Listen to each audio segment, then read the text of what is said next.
almost every 2 or 3 pages, the book introduces a new character. So, there's a girlfriend suddenly, or Bernice is introduced. Teeny comes out, and each one of them you've got to bring alive.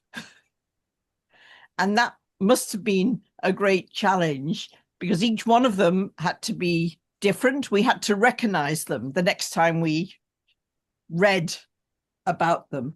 And I was just fascinated how I felt I got to know these characters as I read the book. I'm glad to hear that. That's something that I've now know, I didn't know at the time, but a lot of Brazilian literature, and I'm beginning to suspect that also Portuguese literature has this habit of just sort of these characters that just sort of appear out of nowhere. And I think in the Anglophone publishing world, quite often there's an expectation that a character is going to be set up and introduced and established in a certain way. And I find that quite often having sort of arm wrestling matches with editors who want these characters to be introduced, and I'm telling them, but that's not the way stories are told in Brazil.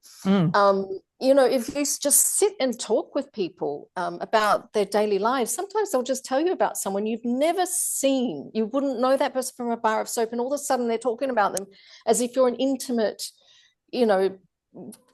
friend of them. And I find that hilarious, but I see that just sort of spills over into the literature as well.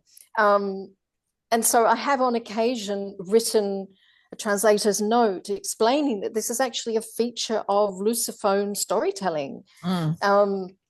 These characters will just sort of sometimes appear for a cameo and then they're gone.